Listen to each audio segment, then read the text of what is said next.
Your laws and your rights.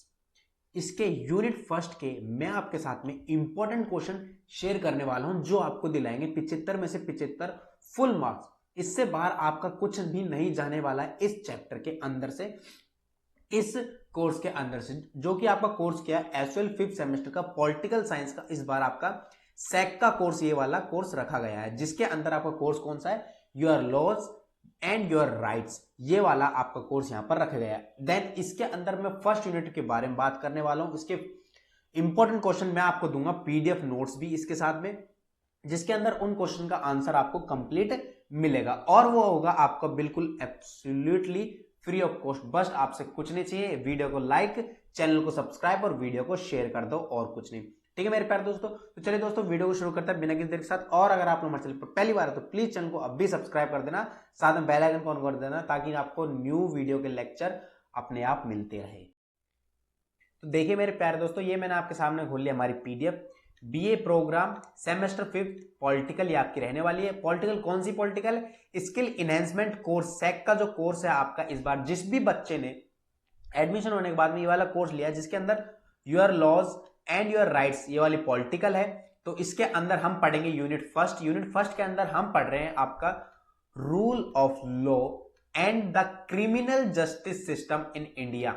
मतलब क्या criminal justice system है हमारे इंडिया पर, उनको क्रिमिनल, अगर कोई भी क्रिमिनल क्राइम करता है तो उसको कैसे कैसे सिस्टम है हमारे लिए, उस चीज को लेकर क्या क्या लॉज रखे गए हैं हमारे कानून में, हमारे संविधान में, ये चीज हम यहाँ पर पढ़ने वाले हैं। ठीक है मेरे प्यारे दोस्तों, वीडियो अच्छी लगे तो प्लीज वीडियो को लाइक करते चलना, पीडीएफ अच्छा लग रहा तो पीडीएफ को लाइक करना और हमारे चैनल को सब्सक्राइब करते चलना। ठीक है, परिचय के बारे में जान लेते हैं कि भाई इसका इंट्रोडक्शन हम पढ़ लेते हैं थोड़ा सा। देखो किसी भी चैप्टर को अगर आप स्टार्ट करते हो तो आपको इंट्रोडक्शन पढ़ना जरूरी है कि उसमें एक्चुअल में अंदर है क्या, ये हमें देखना पड़ेगा। ठीक है, समाज में अच्छे जीवन का महत्व माना जाता है।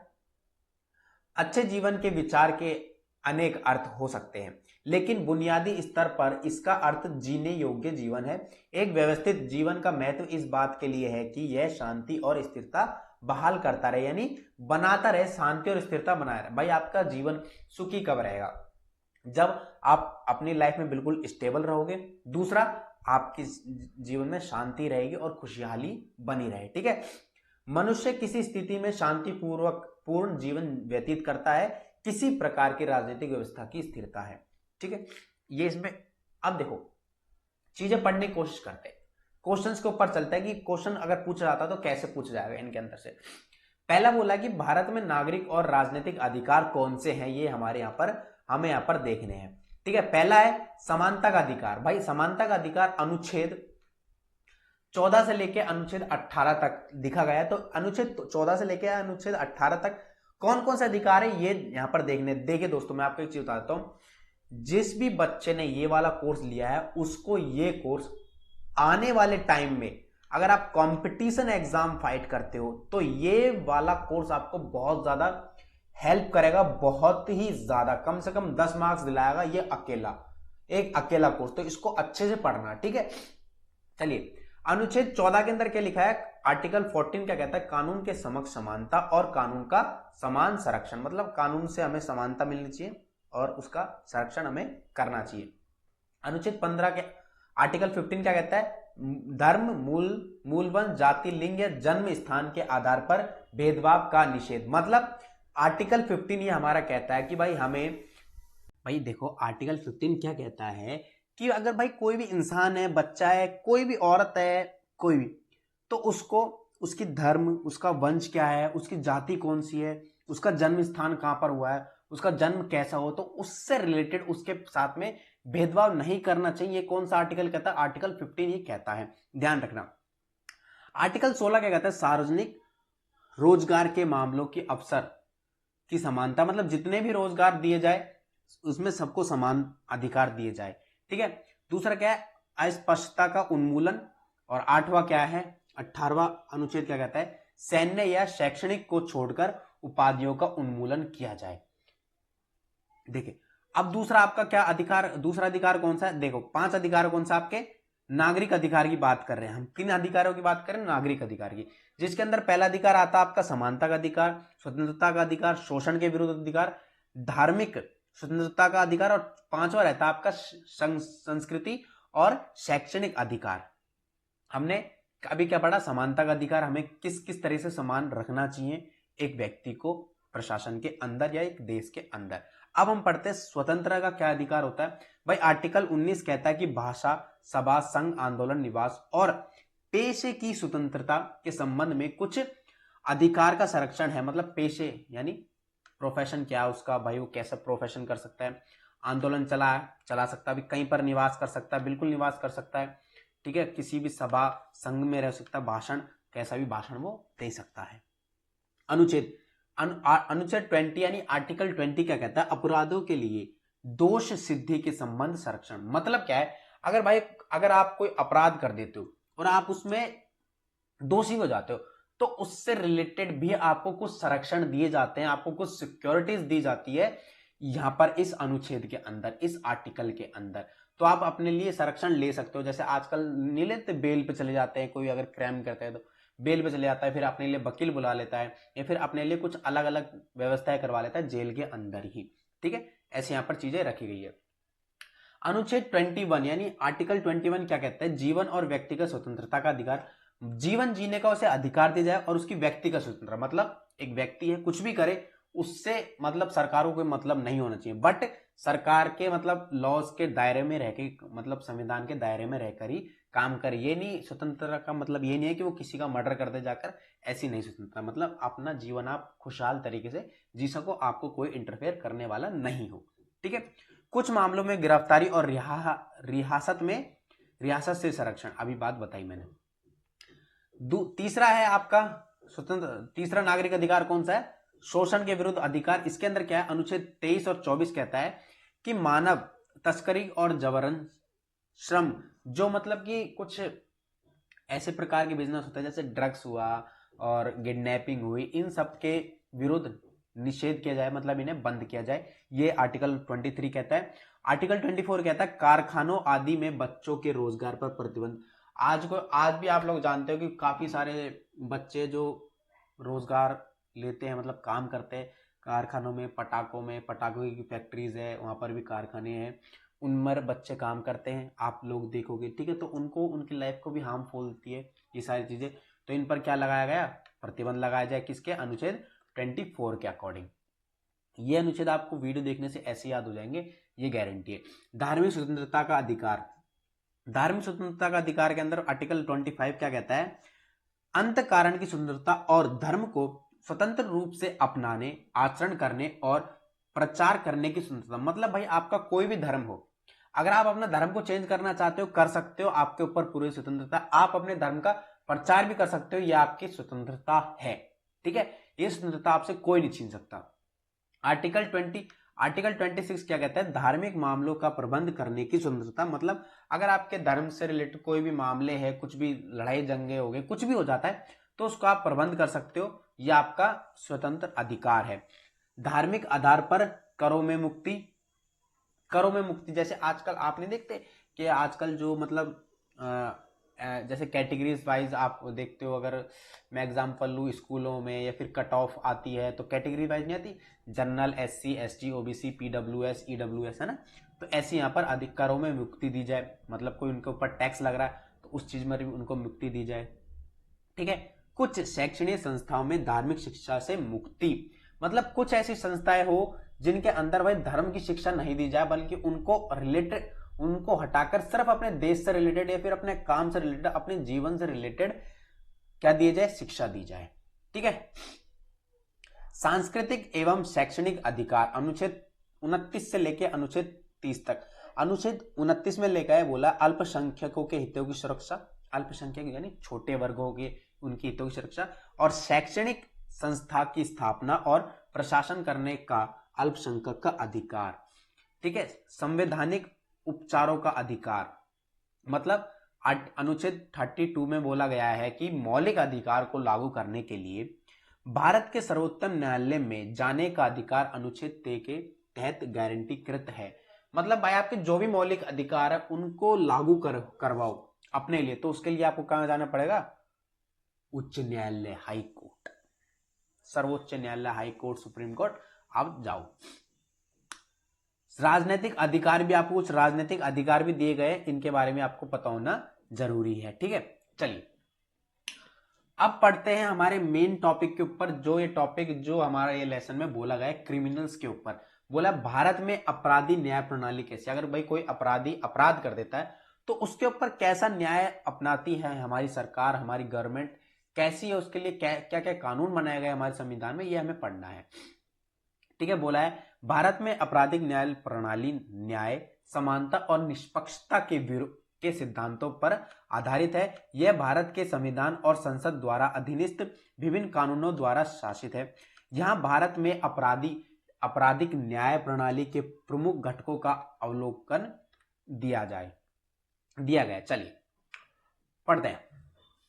पहला है कानून प्रवर्तन, मतलब पुलिस, इसके अंदर पुलिस आई है पहले, फिर जांच आई है इसके अंदर पढ़ता है भाई अगर कानून है तो पहला कौन सा सिद्धांत है, कानून प्रवर्तन। पुलिस के बारे में क्या बोला है, कानून प्रवर्तन मुख्य रूप से राज्य पुलिस बलों की जिम्मेदारी है। मतलब भाई कानून की रक्षा कौन करता है हमारे देश में, कानून की रक्षा कौन करता है, पुलिस वाले। और कानून की जानकारी कौन रखते हैं, ज्यादातर जानकारी तो मतलब 99.99% जानकारी हमेशा वकीलों के पास होती है, एडवोकेट्स या फिर जज के पास में। बट जो पुलिस वाले होते हैं उनके भी पास में उनके राइट्स, मतलब कौन कौन से राइट है पुलिस वालों के, हमारे देश के अंदर कानून प्रशासन की क्या क्या राइट्स है, उनको इन चीज के बारे में नॉलेज होती है। तो मुख्यतः हमारे कानून की रक्षा कौन करते हैं, पुलिस वाले, है ना, हमारे देश की पुलिस प्रशासन, जिसका नेतृत्व प्रत्येक राज्य में पुलिस महानिदेशक करते हैं, यानी कमिश्नर ऑफिसर, है ना। हर एक राज्य का अलग अलग कमिश्नर होता है, उनका नेतृत्व देखो कोई भी प्रशासन चला रहे हो, कोई भी कुछ आप संगठन चलाते हो या फिर कुछ भी हो, आपका घर हो या स्कूल हो, हर जगह आपको मार्गदर्शन की जरूरत होती है। घर में जैसे फैमिलीज के अंदर कौन होता है मार्गदर्शक, या तो दादाजी होते हैं या फिर परदादाजी होते हैं या फिर पापा जी होते हैं, है ना। पापा जी, मम्मी जी, दादाजी, दादी जी जो मार्गदर्शन करते हैं पूरे परिवार का। कहीं भी अगर प्रॉब्लम आती है तो वो बैठते हैं साथ, उनके बातचीत करते हैं कैसे उनको सुलझाया जाए, कैसे उनको निपटाया जाए। ठीक है, बात करें प्रत्येक राज्य को जिलों में विभाजित किया गया है और प्रत्येक जिले का नेतृत्व एक पुलिस अधीनस्थ करता है। बिल्कुल आप लोग देखते हो कि भाई आजकल के टाइम पे ना काफी सारे जिले बनाए गए, जैसे जिला गुड़गांव हो गया, तो उनके ना राज्य का कमिश्नर तो एक ही होता है, बट जिले के अंदर पुलिस प्रशासन है, जैसे थाने खुले हुए हैं अलग अलग तो उन थानों में कौन बिठाए जाते हैं, IPS officer, Indian police service. ठीक है, जो एक पूरे जिले को संभालता है। तो एक जिले के अंदर जितने भी थाने आते हैं सारे उसके उस आईपीएस ऑफिसर के अंडर में आते हैं, तो सारा वो चीज वही उनको मैनेज करता है, उनका नेतृत्व करता है। ठीक है, फिर आप डीएसपी ले सकते हो या फिर आप एसपी ले सकते हो, जो सारे थानों के अंडर आ जाते हैं। जांच, पुलिस अधिकारी दंड प्रक्रिया संहिता के तहत अपराधों की जांच करते हैं, वे सबूत इकट्ठा करते हैं, बयान दर्ज करते हैं और आरोपी के खिलाफ आरोप पत्र तैयार करते हैं। बस पुलिस अधिकारी का, पुलिस वालों का सिर्फ एक यही काम होता है, सबूत इकट्ठा करना, उनकी जांच करना, उसको गिरफ्तार करना और क्या करना, रिपोर्ट दर्ज करना। इसके अलावा पुलिस वाले किसी भी अपराधी को मार नहीं सकते, धमका नहीं सकते हैं, जब तक कोर्ट का ऑर्डर नहीं आ जाता है तब तक नहीं धमका सकते और नहीं मार सकते हैं। ठीक है, बाकी अगर अपराधी पुलिस वालों के ऊपर हमला करता है तो पुलिस वाले अपने सेल्फ डिफेंस में उनके पैरों पर गोलियां चला सकते हैं, उनके हाथों पर गोलियां चला सकते हैं अपने सेल्फ डिफेंस में, या फिर उन्हें मार भी सकते हैं अपने सेल्फ डिफेंस में, मतलब डंडे से। ठीक है, हाँ, अगर पुलिस वाले की गलती से सेल्फ डिफेंस के कारण अगर किसी अपराधी की डेथ भी हो जाती है और वो उसके खिलाफ पूरा सबूत है कि वो अपराधी है और उसने पहले फायरिंग करी पुलिस वाले के ऊपर और पुलिस वाले ने उसके ऊपर फायरिंग करी अपनी सेल्फ डिफेंस के चक्कर में और उसकी जान चलेगी, तो उसे सजा नहीं होगी, पुलिस वाले को बिल्कुल भी सजा नहीं होगी। यह बात आप लोग ध्यान रखना।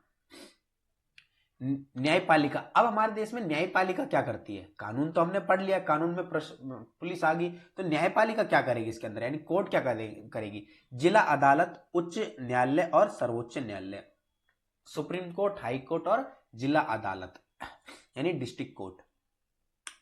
प्रत्येक जिले में एक जिला अदालत होती है। भाई कितने भी जिले हो, हमारे देश के अंदर अलग अलग राज्यों में अलग अलग जिले हैं, उनके अलग अलग कोर्ट होते हैं, ये बिल्कुल फैक्ट है।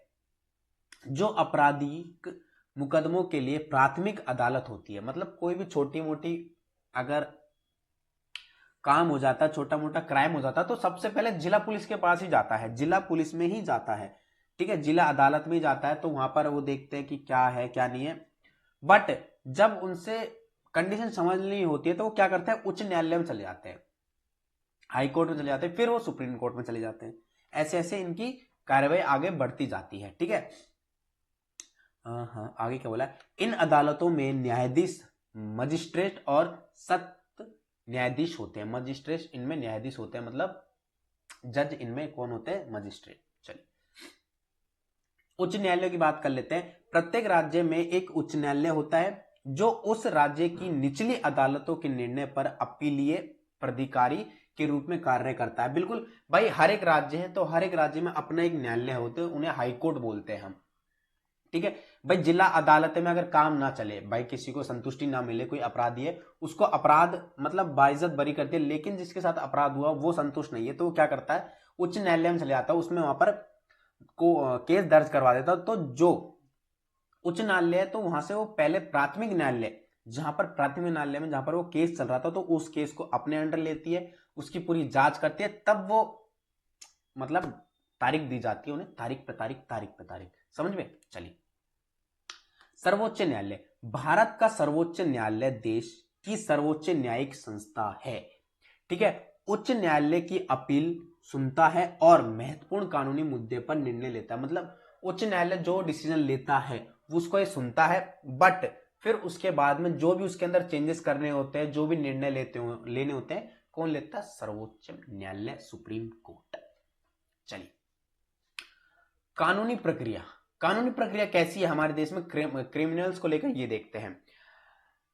FIR, प्रथम सूचना रिपोर्ट, फर्स्ट इंफॉर्मेशन रिपोर्ट, हम इसकी फुल फॉर्म है FIR की। जब किसी अपराध की सूचना मिलती है तो पुलिस में FIR दर्ज की जाती है। यह अपराधी न्याय प्रक्रिया में पहला कदम है। मतलब भाई अगर कोई अपराध हो गया तो सबसे पहले किसको फोन किया जाता है, 100 नंबर पर पुलिस फोन की जाती है और रिपोर्ट दर्ज करवा ली जाती है। उसके बाद होती है गिरफ्तारी। अगर पुलिस के पास पर्याप्त सबूत है तो वह अपराधी को गिरफ्तार कर सकती है। CRPC में उल्लेखित प्रक्रियाओं का पालन करते हुए गिरफ्तारी की जानी चाहिए। मतलब CRP एक लॉ प्रोसेसर है, मतलब कानून, CRPC एक आप अगर बोल सको तो एक है ना सिस्टम है। क्या एक सिस्टम है गिरफ्तारी का, भाई अगर किसी को गिरफ्तार किया जाता है या फिर कोई भी दंड दिया जाता है तो CRPC के तहत या कुछ IPC के तहत, ऐसे कानून के तहत ये इनकी एक क्या बनी हुई है, एक सिस्टम बना हुआ कि इनके अंदर कुछ कुछ पॉइंट डाल रखे हैं कि भाई इस IPC धारा इतने के तहत ये दिए जाए, इसका ये दिए जाए, ठीक है। तो ऐसे इनमें CRP में ये सारी चीजें उल्लेखित है। बट अगर पुलिस वाले आपके घर पर आते हैं और उनके पास में कोई सबूत नहीं है तो वो आपको किसी भी तरीके से गिरफ्तार नहीं कर सकते, ये बात ध्यान रखना लोग, ठीक है।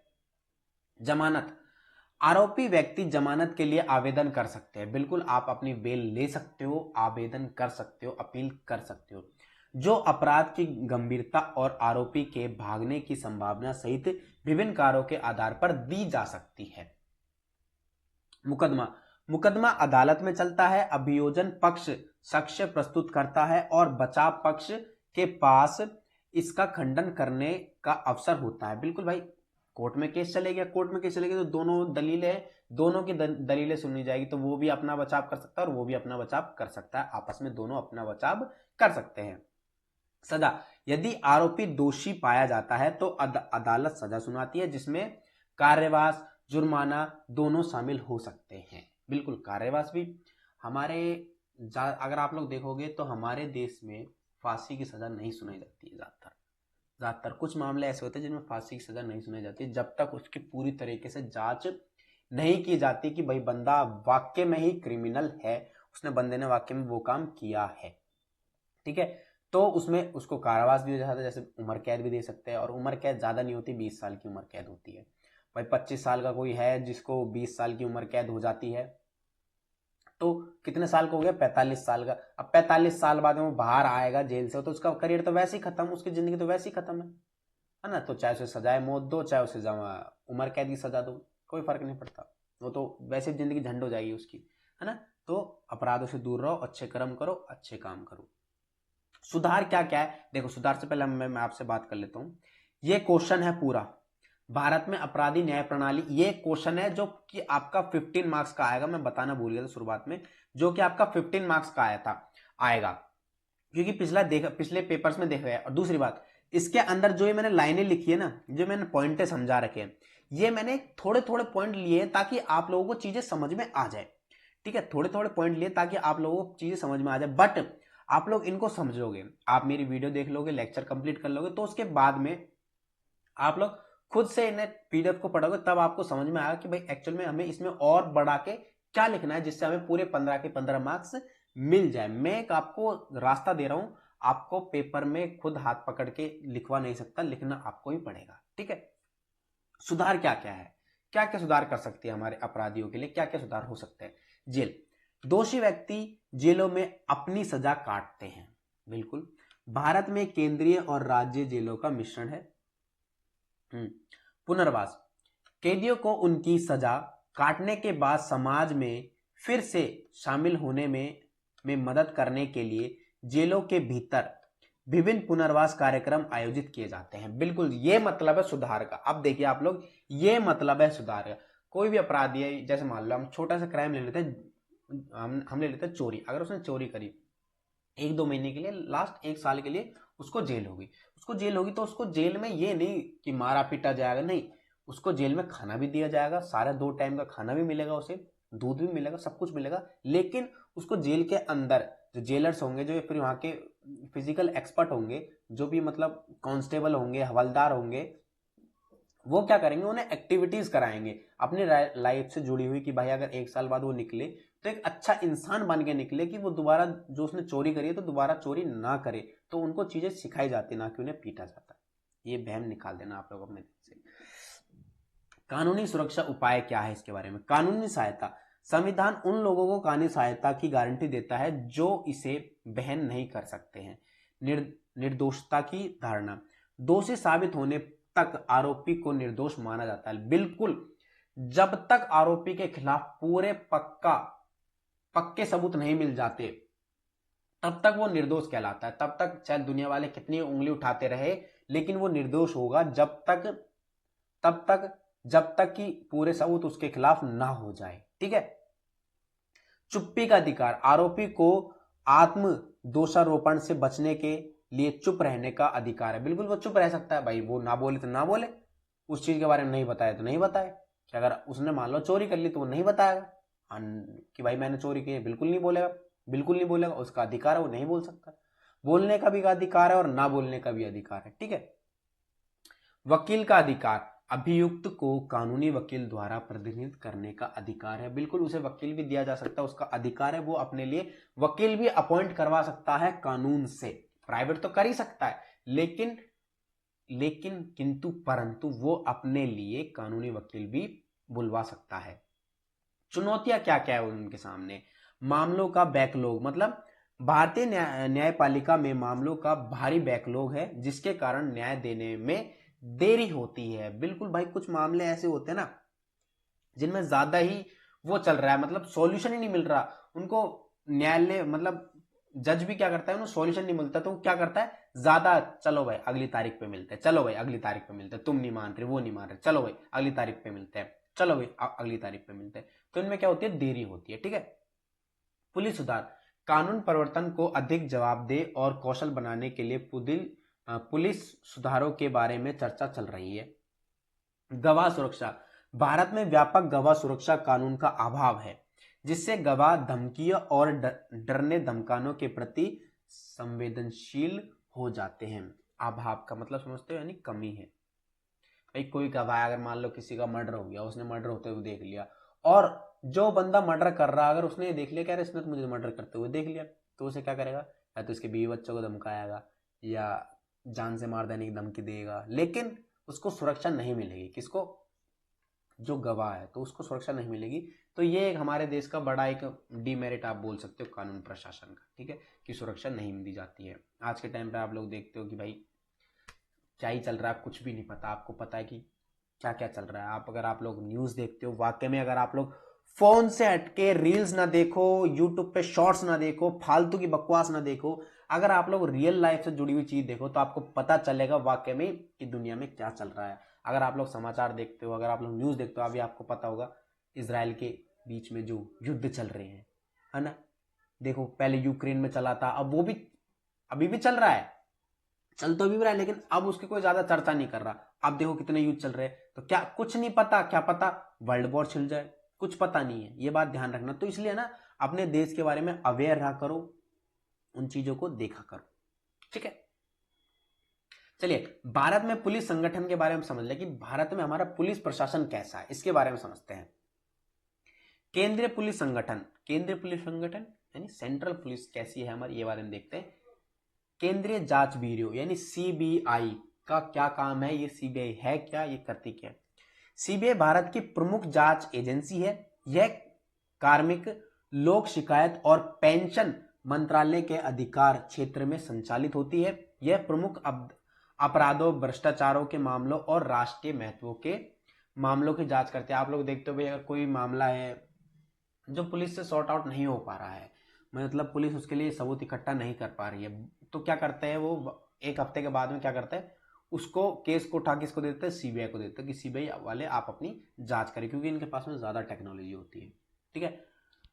केंद्रीय रिजर्व पुलिस बल यानी सीआरपीएफ, सेंट्रल सीआरपीएफ, ठीक है, सेंट्रल रिजर्व पुलिस फोर्स, मतलब सीआरपीएफ भारत में सबसे बड़ा केंद्रीय सशस्त्र पुलिस बल है। यह मुख्य रूप से कानून और व्यवस्था बनाए रखने और उग्रवाद और मुकाबला करने के लिए पुलिस संचालन में राज्य और केंद्रीय शासित प्रदेशों की सहायता करने में शामिल है। जैसे कि आप लोग देखते हो सीआरपीएफ जवान आजकल कहाँ मिलेंगे आपको, पुलिस रेलवे स्टेशन पर, मेट्रो स्टेशन पर, फिर कहीं पर ऐसी जगह जहां पर खतरा हमेशा मंडराता रहे, ठीक है।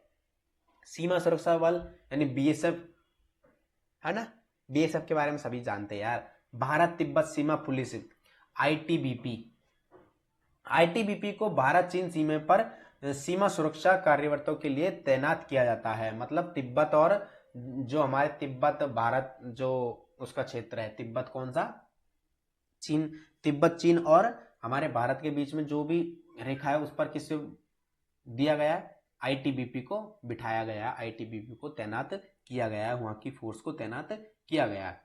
सशस्त्र सीमा बल एसएसबी, एसएसबी एक बोर्ड भी होता है जिसके अंदर से ज्यादातर आर्मीज ज्वाइन होती है, ठीक है। एसएसबी भारत नेपाल और भारत भूटान सीमाओं की सुरक्षा के लिए जिम्मेदार है। यह कानून और व्यवस्था बनाए रखने और सीमा पार अपराधों को रोकने में राज्य पुलिस की सहायता भी करती है। वही हमारी इंडियन आर्मी, लव यू है इंडियन आर्मी को, सैल्यूट है हमारी इंडियन आर्मी को। अभी हमने पढ़ा केंद्रीय पुलिस संगठन, अब हम पढ़े राज्य पुलिस संगठन। राज्यों के अंदर कैसी पुलिस संगठन है, तो पढ़ते हैं भारत में प्रत्येक राज्य और केंद्र शासित प्रदेश का अपना पुलिस बल होता है। बिल्कुल, देखिए हमारा एक देश है, लोकतांत्रिक देश है हमारा, लोगों से चलता है, ठीक है, लोग हमारी सरकार चुनती है, चाहे प्रधानमंत्री कोई भी हो, बट प्रधानमंत्री सभी के ऊपर हुक्म कर सकता है, लेकिन राज्यों के अंदर जो चीफ मिनिस्टर बैठे हैं ना, उनकी भी चलती है ज्यादातर उन राज्यों के अंदर। तो ऐसे ही पुलिस वाले हैं, ठीक है। ये नहीं है कि भाई आपकी हरियाणा पुलिस में जानकारी है और आप दिल्ली की पुलिस को फोन करवा दो कि छुड़वा दो। हाँ बिल्कुल हो सकता है, ऐसा करवा सकते हो, मतलब अगर जान पहचान हो एक दूसरे पुलिस वाले से तो हो सकता है, बट ज्यादातर तो ये चीजें नहीं होती है, ठीक है। हाँ तो देखो जिला पुलिस, सबसे पहले बात करें अगर जिला पुलिस, जैसा मैंने अभी समझाया कि भाई हर एक राज्य के अंदर अपना अपना जिला होता है, उसकी जिला के अंदर अपने अपने कोर्ट होते हैं, ठीक है, न्यायालय होते हैं। वैसे ही हर एक राज्य के अंदर पहला जिला आता है, जिला पुलिस उस चीज का जो भी मामले होती है उनको देखती है, उनका देख रेख करती है। जैसे जिला स्तर पर पुलिस अधिकारी अपने संबंधित जिलों के भीतर कानून प्रवर्तन, अपराध की रोकथाम और जांच के लिए जिम्मेदार होते हैं। जिला पुलिस बल का नेतृत्व एक पुलिस अधीनस्थ यानी एसपी, अभी बताया मैंने, एसपी ही करता है। जिला के अंदर सबसे बड़ा जो पुलिस अधिकारी होता है कौन होता है? एसपी होता है। ये आप लोग यहाँ पर जो बात कही गई है ध्यान रखना। शहर पुलिस, भाई हर राज्य के अंदर अलग अलग सिटी भी होती है ना, जिला तो है ही है, पर एक कोई सिटी भी बनाई गई है। जैसे महानगरीय शहरों के अपने पुलिस आयुक्त होते हैं जो शहर के भीतर कानून प्रवर्तन गतिविधियों की निगरानी करते हैं। अन्य उपयुक्त और सहायक पुलिस आयुक्तों द्वारा सहायता प्रदान की जाती है। अब बात करें विशिष्ट इकाइयां, कुछ ऐसी भी इकाइयां हैं पुलिस की जो मतलब सीक्रेट एजेंट अगर आप बोल सको तो आप उन्हें बोल सकते हो, ठीक है। अपराध शाखा, यह इकाई विशेष जांच से निपटती है, इसमें जिसमें हत्या, साइबर अपराध और संगठित अपराध और अन्य प्रमुख अपराधी अपराध शामिल होते हैं। जैसे है ना, एक एग्जांपल देता हूं, कोई भी दिल्ली के अंदर एक थाना है, दिल्ली के अंदर थाना है और आपने उस थाने के अंदर कॉल किया और बोला कि मेरे साथ में साइबर क्राइम हो गया, मतलब मेरे बैंक से पैसे कट गए, ऐसा ऐसा हो गया, और आपने उसमें रिपोर्ट लिखवाई। तो वो क्या करते हैं पुलिस वाले, वो आपको सजेस्ट करते हैं कि इसकी जांच हम नहीं करेंगे, इसके लिए हमारी एक अलग से एजेंसी बनाई गई है, साइबर क्राइम एजेंसी, आप उनके पास में कॉल करो। जैसे कि दिल्ली के अंदर हमारे एम्स के पास में साइबर क्राइम एजेंसी है पुलिस वालों की, ठीक है। तो आप लोगों को कोई प्रॉब्लम होती है साइबर क्राइम से रिलेटेड, आप वहां पर जा सकते हो। यातायात पुलिस, भाई यातायात की भी अलग पुलिस होती है, ट्रांसपोर्टेशन पुलिस अलग होती है ना। और आतंकवाद विरोधी दस्ते, मतलब क्या है, आतंकवाद और संबंधित गतिविधियों का मुकाबला करने के लिए संप्रेरित विशेष इकाइयां है, यानी हमारी इंडियन आर्मी सबसे ज्यादा आतंकवादियों से लड़ती है ना, हमारी इंडियन आर्मी। और फिर उसके बाद में अगर आतंकवादी देश के अंदर घुस जाते, सीमा के अंदर घुस जाते, तो वहां पर उनका सामना कौन करता है? सीआरपीएफ के जवान, ठीक है, या फिर बीएसएफ के जवान। विशेष हथियार और रणनीति टीमें, मतलब बहुत सी, जैसे आप लोग पता है भाई हर एक देश के अंदर अलग अलग हथियार होते हैं, कोई AK-47 चला रहा है, कोई स्नाइपर के लिए अलग होता है, भाई स्नाइपर ज्यादातर को चलानी नहीं आती, हर एक पुलिस वाला स्नाइपर तो कैरी कर नहीं सकता, क्योंकि वो स्नाइपर जितने भी स्नाइपर चलाएगा उसमें जब तक तो वो गोली मार के भाग जाएगा क्रिमिनल, है ना। तो वो क्या करते हैं, पिस्टॉल रखते हैं अपने पास में, बंदूकें रखते हैं। तो स्नाइपर के लिए अलग अलग चीजें हैं। AK-47 चलाने के लिए ज्यादातर AK-47 कौन चलाता है? सीआरपीएफ के जवान या फिर हमारी इंडियन आर्मी। मशीन गन भी इंडियन आर्मी ही चलाती है ना, ये आप लोग जानो। तो ऐसे जो विशेष अधिकार होते हैं, जैसे हमारे गोला बारूद है, वो पुलिस वाले चला सकते हैं गोला बारूद, बट देश के अंदर नहीं, देश के बाहर अगर किसी अन्य देश से लड़ाई हो जाती है तब चलाओगे, तो वो भी कौन चलाएगा? हमारी सिर्फ इंडियन आर्मी चलाएगी, हमारी बीएसएफ के जवान चलाएंगे सिर्फ, ठीक है, और कोई पुलिस वाले नहीं चला सकते। परीक्षण संस्थाएं ट्रेनिंग इंस्टीट्यूट जो हमारी पुलिस को ट्रेनिंग देते हैं। चुनौतियां, भाई कर्मचारी की कमी कानून प्रशासन के अंदर। हाँ, यहाँ पर कौन सा टॉपिक बोला गया? कर्मचारियों की कमी, मतलब क्या है भाई, कानून प्रशासन जो हमारे पुलिस प्रशासन है उसके अंदर हमें चाहे जितने ही पुलिस वाले डाल लो, जितने ही भर्ती कर लो, लेकिन फिर भी हमें कमी पड़ती रहेगी, क्योंकि हर साल अगर पुलिस वालों की भर्ती होगी तो हर साल पुलिस वाले रिटायर भी होते हैं, ठीक है। पुराने उपकरण, मतलब हम अभी भी कुछ ऐसे उपकरण जिनको पुरानी टेक्निक से यूज कर रहे हैं, पुराने उपकरण यूज कर रहे हैं। प्रशिक्षण की आवश्यकता है हमें, जो पुलिस वाले उनको और स्पेशलिस्ट ट्रेनिंग की आवश्यकता है। जैसे अगर मान लो कोई पुलिस वाला है, उसके सामने कोई ऐसा अपराधी आ जाता है जिसे कुंफू कराटे बहुत अच्छा आता है और उसके पास में हथियार ना है पुलिस वाले के पास में, तो वो क्या करे? पुलिस वाले को अगर नहीं आता वो क्या करेगा बेचारा? या तो मार खाएगा या भाग जाएगा, सिंपल सी बात है, यही होगा ज्यादातर। तो इसलिए क्या है, उनको स्पेशल ट्रेनिंग भी दी जाए। सामुदायिक पुलिसिंग, इसको पढ़ता है समुदाय पुलिस संबंधों को बढ़ाना और सामुदायिक पुलिसिंग रणनीतियों को लागू करना नियंत्रित करती है, ठीक है। इन चुनौतियों से निपटने और भारत में पुलिस संगठनों की समग्र कार्य प्रणाली में सुधार के लिए लगातार प्रयास किए जा रहे हैं। मतलब अभी भी हमारे देश में भाई अगर कोई किसी भी तरीके से कमी आती है हमारे कानून प्रशासन में, हमारे पुलिस प्रशासन में, तो उसमें लगातार सुधार किए जा रहे हैं हमारी गवर्नमेंट की तरफ से, ठीक है। दूसरी बात, एक 15 मार्क्स का क्वेश्चन आपको पहले बता देता और दूसरा 15 मार्क्स का क्वेश्चन ये वाला है जो मैं आपको अब मैंने पूरा कंप्लीट पढ़ा दिया है। तो पूरा कंप्लीट मैंने ईमानदारी से पढ़ाया आप लोगों को, कोई भी चीज बिल्कुल मिस नहीं करे, और आपको ये अधिकार भी बता दिए, और ये अधिकार आपको पता होना जरूरी है, ठीक है। और ये जो यूनिट फर्स्ट है ये आपके लिए वेरी इंपॉर्टेंट यूनिट है और इसके अंदर मैंने आपको वेरी इंपॉर्टेंट 2 क्वेश्चन बता दिए जो कि 15 मार्क्स के, 30 मार्क्स की ये पूरी यूनिट आपकी रहने वाली है। तो रिक्वेस्ट इतनी है कि इसको जितना ज़्यादा हो सके शेयर कर देना, एक लाइक करके जाना अगर वीडियो अच्छी लगी, लेक्चर अच्छा लगा है तो। Thank you so much.